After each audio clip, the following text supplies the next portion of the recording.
É satisfação compartilhar com você informação sobre 5G e conectividade na Amazônia. Meu nome é Aldebaro Clautal, eu sou professor da Universidade Federal do Pará, onde eu trabalho no LACE, Núcleo de Pesquisa e Desenvolvimento em Telecomunicações, Eletrônica e Automação. E o LACE, junto com o Parque de Ciência e Tecnologia Guamá, representado pela pessoa do professor Rodrigo Quites Reis, está organizando, junto com o professor João Crisóstomo Veil Albuquerque Costa e o Dr. Ilan Souza Correia, o COGAM, contando também com o apoio da Secretaria do LACE, da Assessoria de Comunicação do PCT Guamá e de muitos outros alunos e colaboradores. E além de falar desse workshop, eu gostaria também de falar sobre a Rede Pagé, que nós estamos inaugurando hoje, e comentar com vocês as principais características dela.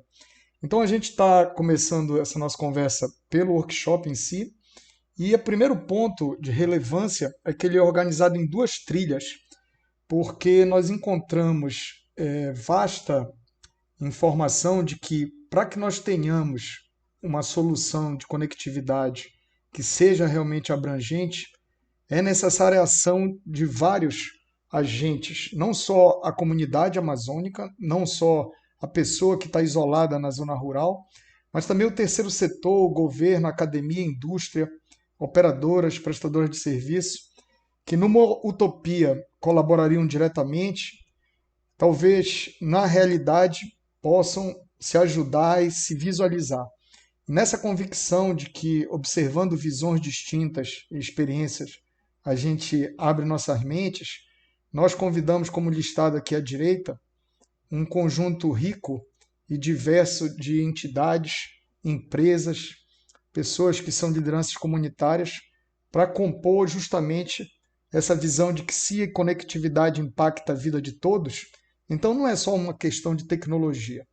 A Amazônia tem lindas lendas, vocês conhecem a do Boto e outras, mas há lendas que a gente deve realmente parar e refletir. Eu vou contar duas e digo assim: conta a lenda que quando foi feito um projeto de inclusão digital, onde foi colocada antena parabólica em aldeia indígena, logo depois que os técnicos voltaram, haviam tirado a antena parabólica e estavam fazendo farinha em cima.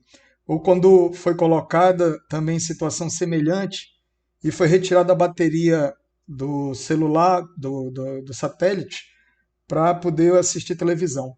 Então, na verdade, essas lendas, elas para nós indicam que a gente precisa observar a conectividade como um problema que afeta a todos e por isso deve ser vivenciado e discutido por todos.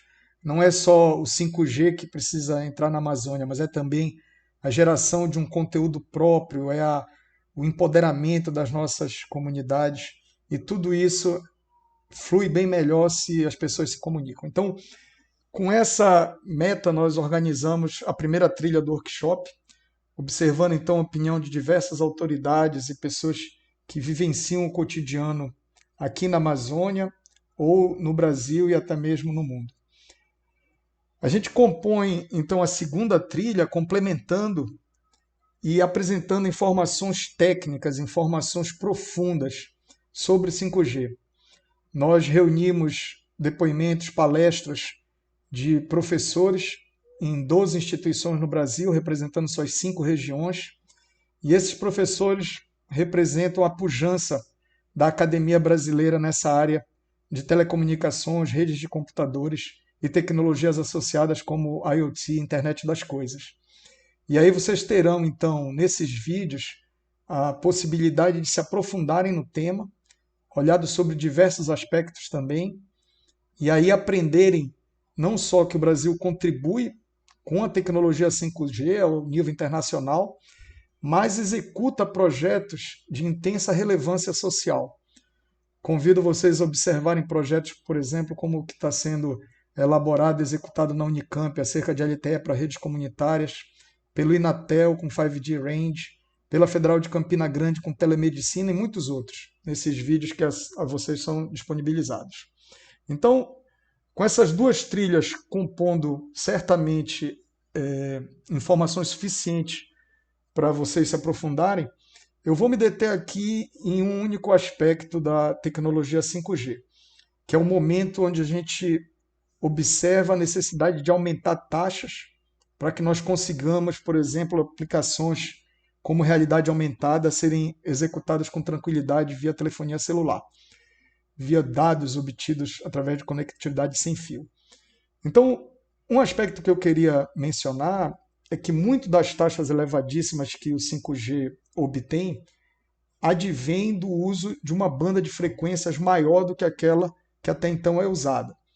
Então, as ondas milimétricas são frequências mais altas e elas vêm tipicamente associadas ao uso de múltiplas antenas, e aí a composição de sistemas que são chamados de MIMO. E eu iniciaria fazendo a provocação de vocês compararem essa moeda com um módulo de antenas fornecido pela empresa Qualcomm, onde apesar da empresa não confirmar, estima-se que haja 64 elementos compondo um arranjo, um conjunto de antenas aqui dentro desse módulo. E se a gente observar modelos modernos de smartphone, como esse da Motorola, eles não usam apenas um módulo, eles usam 4, representados aqui nas setas vermelhas, 1, 2, 3, 4. De tal forma que se houver bloqueio por parte da mão em alguns dos sinais dessas antenas, ele tem robustez por ter outros módulos. E aqui nesse da Samsung, que usa 3 módulos, a motivação é semelhante. Aqui 1, 2, 3. E dessa maneira, com antenas de tamanho bem pequeno, a gente observa que para o uso das ondas milimétricas, a gente acaba contando com telefones celulares com mais de 190 antenas em um telefone. E isso, obviamente, onera o custo. A gente eventualmente pode ver o 5G com telefones mais baratos não usando ondas milimétricas, mas vamos ter então essa diferenciação de que para taxas elevadíssimas, onde muitos usuários estão obtendo vários gigabits por segundo, as ondas milimétricas são fundamentais e com elas um eventual aumento de custo, número de antenas.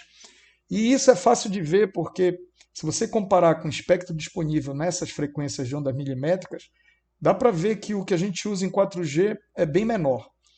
Então, ao mesmo tempo que nós queremos mover para usar bandas de frequência de vários megahertz, várias centenas de megahertz, a gente sofre muito mais com a atenuação do sinal e aí diminui o alcance desse sinal. E para combater essa diminuição do alcance, então aparece o uso das múltiplas antenas, aqui indicadas pelo fato de que com você tendo 36 consegue um feixe muito mais direcional quando apenas 2, e é através da canalização da energia aqui do sinal nesse feixe, nessa direção, é que você consegue fazer com que o receptor, estando mais distante, seja alcançado. Então a gente vê não só nos telefones e smartphones as múltiplas antenas para serem usadas em sistemas MIMO, mas também comparando com as estações de rádio tradicional aqui à esquerda e com uma mais moderna, usando o MIMO de uma forma massiva, como esse produto aqui da Ericsson, que tem 64 antenas para transmissão, a gente pode ter uma ideia do que vem no futuro. Também observando aqui um conceito levado em conta pela empresa Ericsson, de que você pode conectar as antenas agora de uma maneira serial e obter um ganho distribuindo então esse processamento. Ao invés de mantê-las aqui no arranjo, elas podem atuar como numa fita, nesse conceito aqui do radio stripe, e aí você ter locais como shopping ou um estádio de futebol com centenas de antenas, e aí sim conseguindo prover gigabits por segundo para uma multidão condensada de pessoas. Então, todos esses movimentos em prol de uso de ondas milimétricas, por exemplo, são complementares a várias outras ações dentro de 5G. E na rede Pagé, o contexto que eu quero tirar disso é que nós entendemos que isso é uma evolução, mas nós começamos a integrar a tecnologia 5G sem necessariamente partir para as ondas milimétricas e para essas taxas de gigabits por segundo. Por quê? Porque 5G tem várias outras maneiras de melhorar a eficácia da rede, como vocês vão aprender nos demais vídeos desse workshop. E antes de falar da rede Pagé propriamente, eu queria mencionar brevemente uma precursora dela, que proviu para a Pagé essa dimensão de engenharia humanitária, porque esse projeto Celcom, ele basicamente permitiu que nós, usando licença de espectro, ou seja, diferente de uma telefonia, uma rede, desculpa, comunitária usando Wi-Fi ou espectro não licenciado, o projeto Celco nos permitiu investigar as vantagens que você tem quando usa o espectro licenciado a partir de uma licença fornecida pela Anatel. Esse aqui, dos dois pilotos do projeto Celcom, é o que fica representado de Campo Verde, é uma comunidade que fica próximo ao município de Concórdia do Pará. E na sede do município, então, você tem uma torre de 72 metros e nós construímos uma torre de 30 metros com recurso do I3E. E aí você faz o enlace através de um rádio ponto a ponto e percorre essa distância de aproximadamente 27 quilômetros num ambiente que é típico da Amazônia, onde a sede do município tem conectividade, mas aí você precisa desse enlace para poder a pessoa que está aqui na comunidade se comunicar, por exemplo, via internet, através do backbone que tem na sede do município. Então, para que vocês conheçam um pouquinho da comunidade, Campo Verde tem origens quilombola. Aqui a gente vê foto das pessoas, de algumas das pessoas da comunidade com alguns dos alunos da UFPA participantes do projeto. E essa é a torre que eu mencionei ter sido construída, onde a gente vê aqui em cima o nosso colega colaborador Peter Bloom, que trabalha levando a cabo telefonias, redes comunitárias baseadas em telefonia também licenciada, e a rizomática ela é de sucesso, por exemplo, no México, conectando aldeias indígenas, etc. Então, aqui vocês observam que não é trivial trabalhar nesse tipo de projeto, mas tem várias vantagens tecnológicas quando você usa, por exemplo, uma frequência mais baixa, tecnologia correta para um menor custo.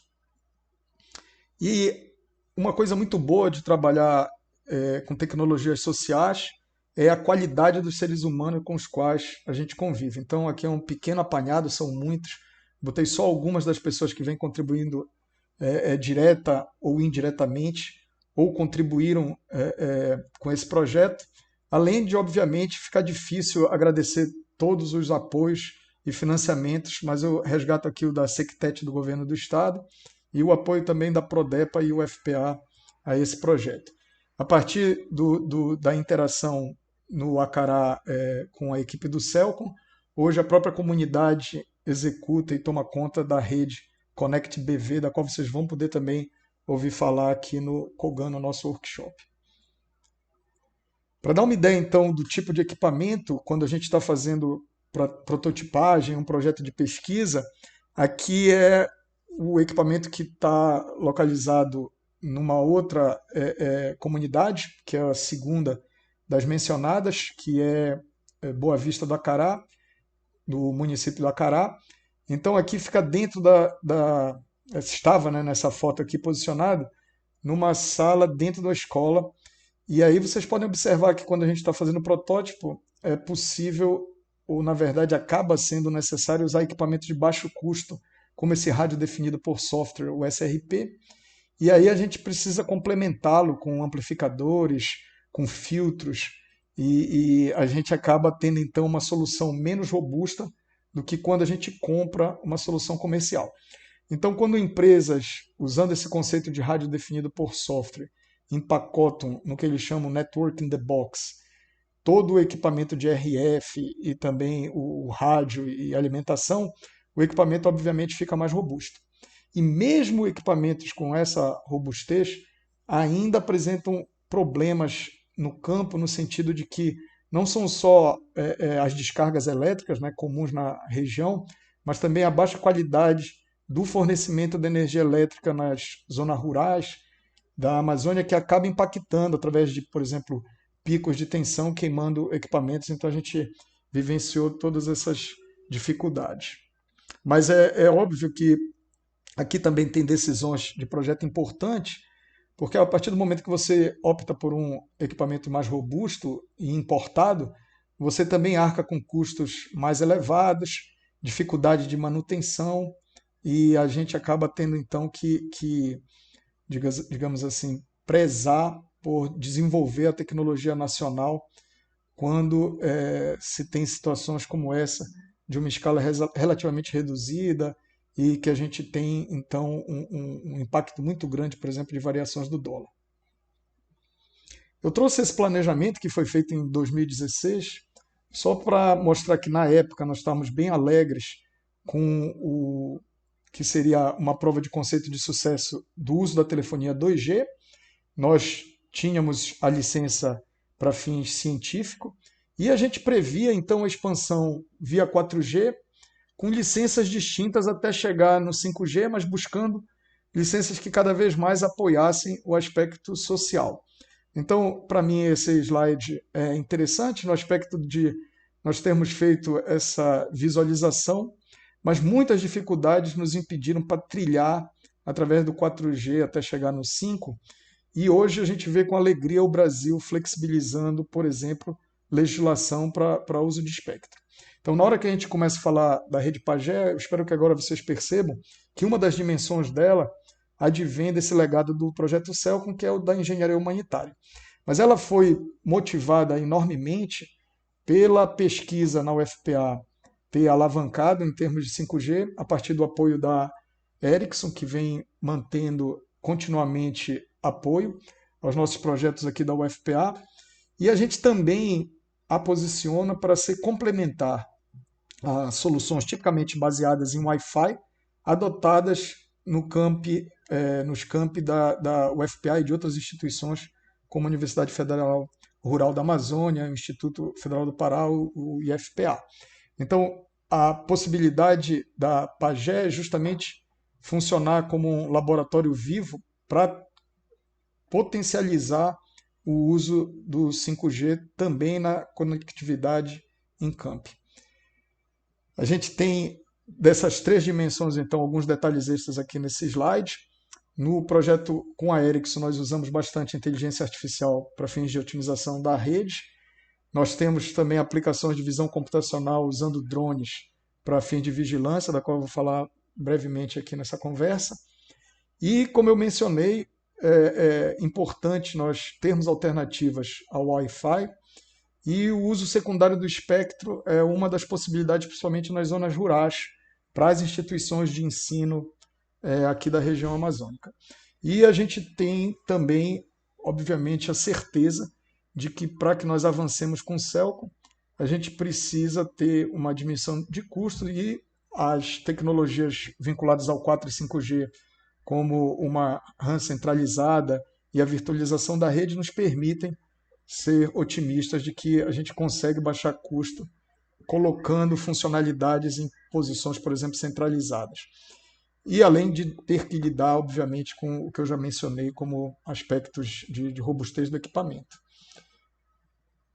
O que eu mencionei anteriormente sobre o uso secundário do espectro também vale para redes privadas. O Pagé é uma rede privada e nós temos aqui uma notícia bem recente, da Anatel buscando flexibilizar essas redes, e o Dr. Agostinho Linhares é parte do nosso workshop com uma apresentação que é bastante enriquecedora, por certo, e vocês podem aprender mais direto da fonte acerca das ações da Anatel, da qual nós obtivemos essa licença. Então, a rede Pagé, assim como o Celcom anteriormente, tem uma licença para fins científicos experimentais, que é válida por 2 anos. A gente vai operar em 700 MB, mais especificamente na banda 28, em duplexação por divisão de frequência, com uma banda de downlink e uplink de 5 MHz cada, e uma potência máxima de 10 watts. Então, é óbvio que se a gente quer trabalhar com espectro licenciado, é importantíssimo e necessário ter a licença da Anatel. E a partir dela, a gente promove então um projeto.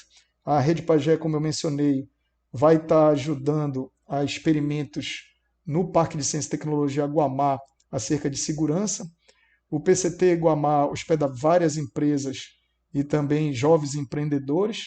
Então a gente trabalha com eles no contexto, por exemplo, de soluções para cidades inteligentes.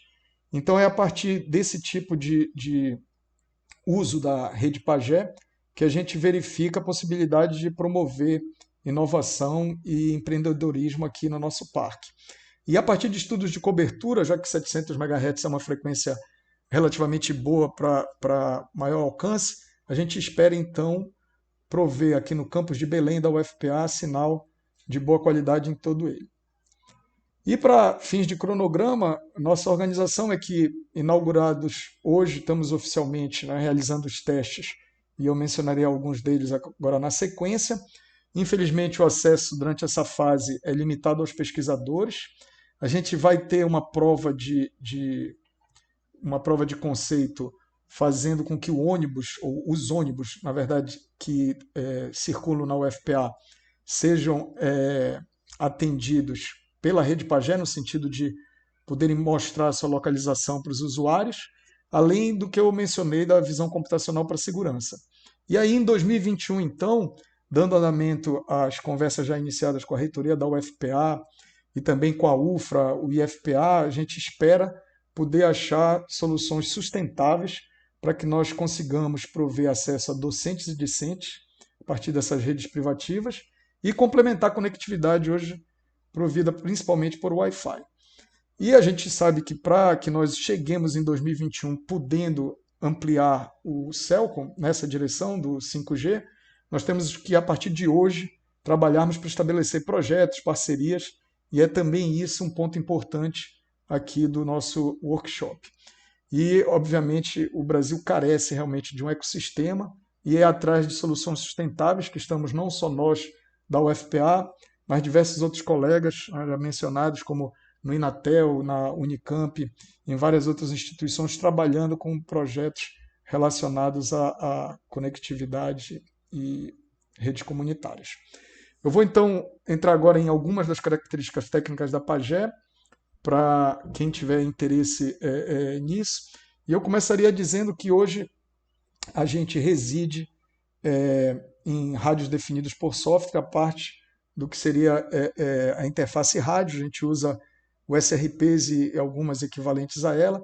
Então aqui uma USRP como essa que está aparecendo é relativamente barata, então boa de testar, principalmente em indoor. E aí ela é que é usada para gerar sinal rádio que permite conectar, por exemplo, o equipamento do usuário, representado aqui por esse telefone convencional.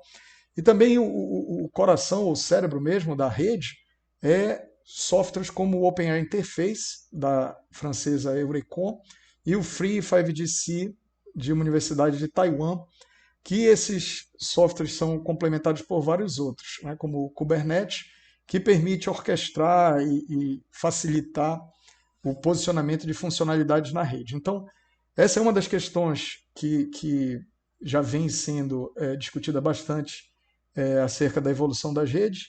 Vocês vão ouvir falar muito delas, então, por que é bom ter a softwareização da rede, ou seja, as funcionalidades estarem providas por software, porque daí você pode optar por migrá-las facilmente. Então, aqui é uma das arquiteturas usadas na Pagé para testes, onde a gente tem uma máquina, um PC, fazendo o papel de obter os sinais das unidades remotas de rádio.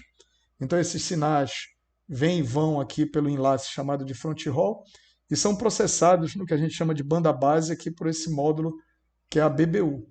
E a gente tem aqui também nesse mesmo computador um controlador FlexRun, que faz parte do pacote aqui do Open Air Interface, e esse controlador nos permite recolher medidas, KPIs, indicadores da rede, que provém então informações que são usadas por módulo de inteligência artificial. E aí, a partir desses módulos, como vocês vão ver, a gente pode tomar decisões e influenciar numa melhoria da rede. E aqui essa outra máquina, a terceira, ela está executando funções do núcleo da rede 5G. E aqui a gente vê a MF, o PF, então são várias funcionalidades que também podem ser movidas e os containers, então, que as executam, podem ser executados em máquinas distintas, coordenadas aqui por pacotes relacionados ao software Kubernetes e equivalentes. Então, esse é o estilo aqui que se encontra. A gente reuniu os computadores para tirar uma foto do que é necessário para você prover uma rede privativa, como está sendo feito aqui na Pagé. E esse vídeo, onde aparece o Lucas e a Virgínia fazendo uma ligação através da rede, né, entre eles, em um ambiente indoor, mostra então a configuração e aí então o estabelecimento da chamada. E aí, nesse caso, a gente tem uma tranquilidade maior, porque esses testes podem ser feitos indoor sem problema, e só com a licença em si que recentemente foi adquirida, então é que a gente conseguiu passar para gerar sinais que, como eu mencionei antes, a gente espera atendo todo o campus. Então aqui são eles conversando, né? E a gente tem um outro teste que é porque, como vocês sabem, a rede 5G está sendo projetada não só para conectar pessoas, mas também máquinas. Então esses screenshots mostram, por exemplo, o UPF, as funcionalidades do núcleo 5G da Pagé, a parte de rádio aqui da InnodeB, informações das camadas MEC e PHY, física e MEC, e aqui também informações extras sobre o núcleo da rede, que basicamente aí está sendo usada para conectar a um drone. Então, o que eu observo é que, por mais que o usuário esteja usando funcionalidades 5G, se elas estão embutidas na rede em si, ou no núcleo da rede, como no caso da Pagé, ele não vai ter percepção clara, já que a maneira que ele visualiza, o usuário olha ali para o celular e espera ver qual é o logotipo, se é 3G, 4G, 5G. Então, é certo que quando as operadoras passarem a fornecer 5G no modo standalone, ou seja, a 5G que está sozinha e permite ao usuário conectar direto através da 5G, o logo vai ser, obviamente, de 5G. Mas tem um período de coexistência, né, entre o 4 e 5G, sobre o qual o 3GPP estuda bastante, e aí se convenciona que, por exemplo, na situação onde você tem um núcleo da rede sendo 5G, mas você está conectado a um rádio 4G, um InnodeB, que nesse caso ele ganha o nome de NG, InnodeB, então vai aparecer o logotipo 4G, que seria o caso da Pagé, porque nós estamos usando rádios 4G pelo menor custo. E aí, quando a gente tem situações como conectividade dupla, quando você tem ambas 4 e 5G, aí o 3GPP já pregou que você deve olhar por situações de como é que o telefone do usuário está configurado, quanto de 5G ele está, digamos assim, usando naquele momento, para daí sim ele mostrar o logotipo 5G, senão ele vai mostrar o do 4G.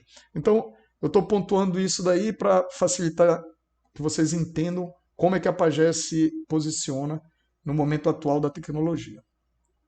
E para quem tiver interesses em mais detalhes, nós tivemos aceito no Simpósio Brasileiro de Telecomunicações e Processamento de Sinais esse artigo. Ele fala da nossa rede Pagé com mais profundidade do que eu consigo fazer agora. E o SBRT é um congresso que vai ser executado aqui em novembro, né? Ele ocorre de maneira virtual em novembro. E se alguém precisar antes disso de informações, pode nos procurar para obter um preprint desse artigo. A gente também fez esforços para construir o nosso próprio hardware de front-end para 700 MB, porque a gente quer investigar questões como a robustez, as descargas elétricas, e isso também nós estamos disponibilizando, já que esse foi outro artigo aceito no SBRT, e a gente aqui com esse trabalho faz a demonstração do ou digamos a discussão, melhor dizendo, do que nós usamos no projeto, de tal maneira a motivar outras pessoas que queiram eventualmente replicar resultados. E, por fim, esse artigo ainda está sendo feita a revisão dele aqui pela revista do I3E chamada Access, e nesse artigo a gente aborda mais essa parte que eu chamei da dimensão de pesquisa, né, com a parte de inteligência artificial, e eu vou mostrar dois resultados desse artigo. Então, aqui à esquerda, nesse gráfico, a gente mostra dois conjuntos de curva. Um das curvas em X e outro em triângulo, e cada uma dessas cores designa um telefone de usuário. São 3 telefones, e aí basicamente a gente tem 3 etapas. De 0 a 20 segundos a gente tem os 3 telefones ligados, de 20 a 40 a gente desligou o telefone vermelho, e depois de 40 a 60 a gente desligou o telefone verde na rede Pagé. E aqui a ideia de slicing é fatiar de tal maneira que tu consigas alocar com mais facilidade recursos e prover qualidade de serviço para os teus usuários. Quando a gente não fatia, que são as curvas em X, basicamente os três telefones competem pela banda, que é de 18 megabits por segundo aproximadamente aqui, e cada um fica com 6. Na hora que a gente desliga o vermelho, os outros dois sobem, certo? Mas eles também ficam competindo, e assim também quando a gente desliga o telefone verde. Eles ficam sempre competindo aqui, como mostra aqui os X. Mas se você observar as curvas em triângulo, você vê que é possível priorizar o telefone aqui em verde em detrimento ao em vermelho. E aí a gente vai mantendo isso, né, de tal maneira que o fatiamento fica demonstrado, e nesse caso ele foi obtido por uma rede neural profunda, e ela que escolhia a estratégia de fatiar.